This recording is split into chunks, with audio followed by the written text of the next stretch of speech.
Hello, this is Goomzilla, and I'll be showing you how to make a Whacka Plush. In case you've never heard of Whacka, he's a character from the Paper Mario series, and is the last member of his species. His part is only minor, so it's very unlikely that an official Whacka Plush will ever be made. That's a good reason to make your own. All you need is felt in the colours light blue, black and brown, as well as the usual scissors, needle, thread and stuffing.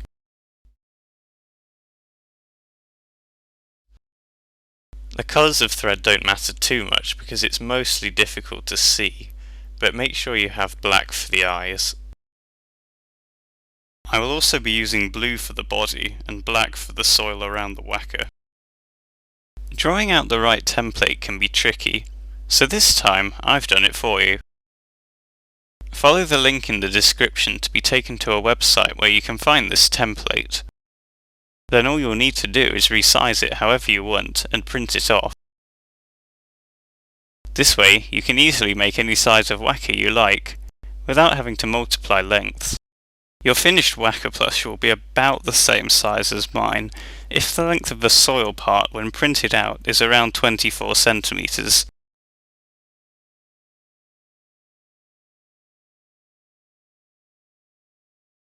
Once you have your printout, you'll need to cut out all the paper shapes. Don't cut along the dotted line on the body. That's just a guideline so you know where the body parts should meet.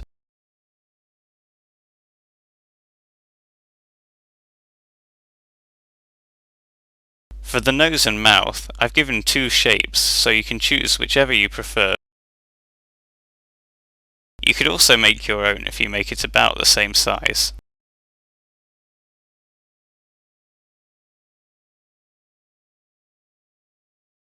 For the brown soil, I've given a possible shape for you to cut out, but you can change this in any way you like since it doesn't affect the Whacka's shape overall.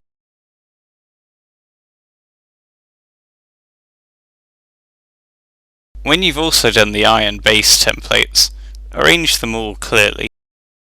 Then refer back to your original template sheet if you want to check the colour of felt, or how many of each shape you'll need. So you want 4 body pieces.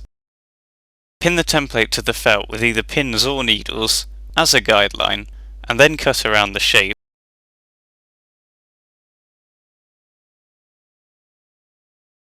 Make sure you do a good job with the facial features, because these give the character to your Whacka.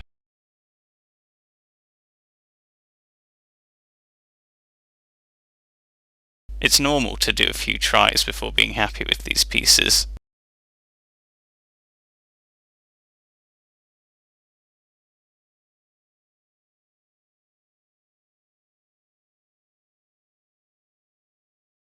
After you've cut out every shape, you'll have pieces similar to these. Now for sewing. First take 2 pairs of body pieces, and sew each pair together along one edge with a blanket stitch.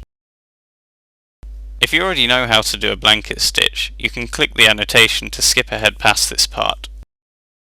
This is the first time I've shown a blanket stitch in good resolution at real-time speed, so hopefully it will be useful to you.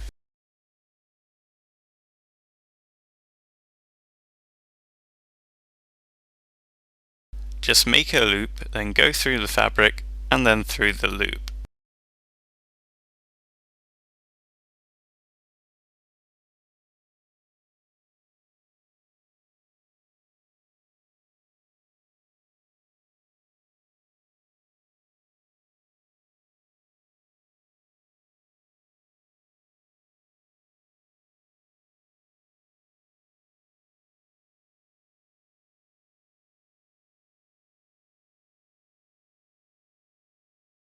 Stop when you get to the top.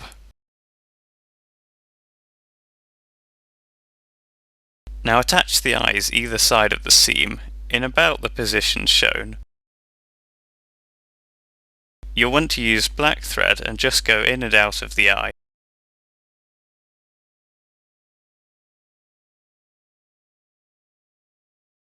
You could go in through the eye and out through the blue body, similar to the way we put the spots on the mushroom in that tutorial, or how the eyes were attached to the star.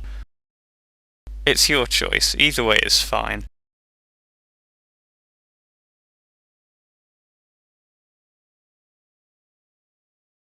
Attach the nose in the same way, and then the mouth.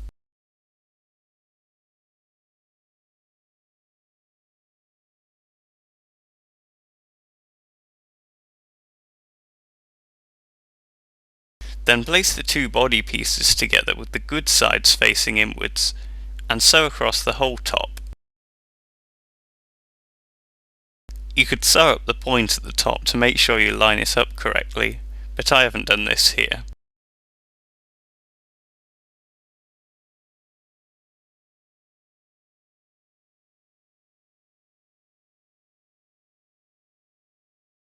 Next, tie on the base at the two sides of the whacker.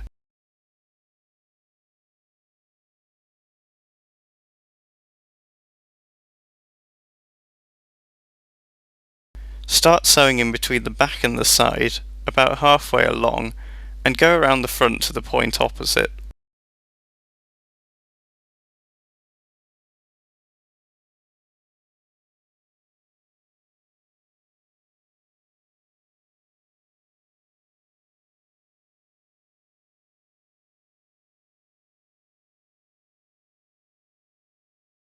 Then you're ready to turn it all the right way out.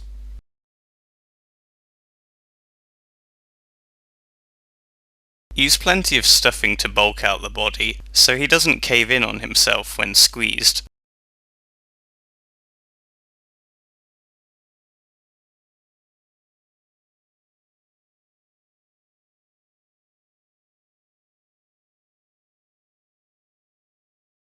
Seal up the final gap with a ladder stitch. You can click the annotation if you want to skip watching this part.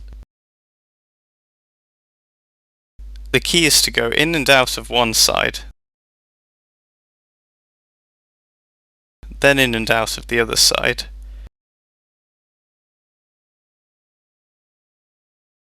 It's easier than the blanket stitch.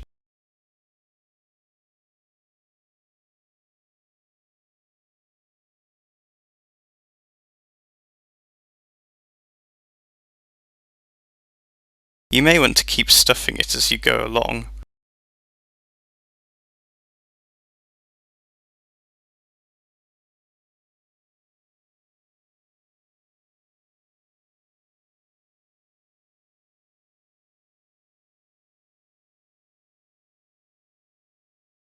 Finally, the soil needs to be sewn up with a blanket stitch along this edge. It may be a tight squeeze, but this needs to be slid under the whacker's body. It needs to be fairly tight so it doesn't just slide off, but if you're finding it impossible to get on, you may prefer to make a new, wider soil part. We aren't attaching the soil directly because it isn't really necessary, and it means it can always be slid off for some new soil if you wanted to do so. So that's how to make a Whacka plush. I probably prefer my new one, because it has more stuffing, and so it has a better shape. And I also think its facial expression is closer to the one from a real whacker. So he's no longer the last of his species.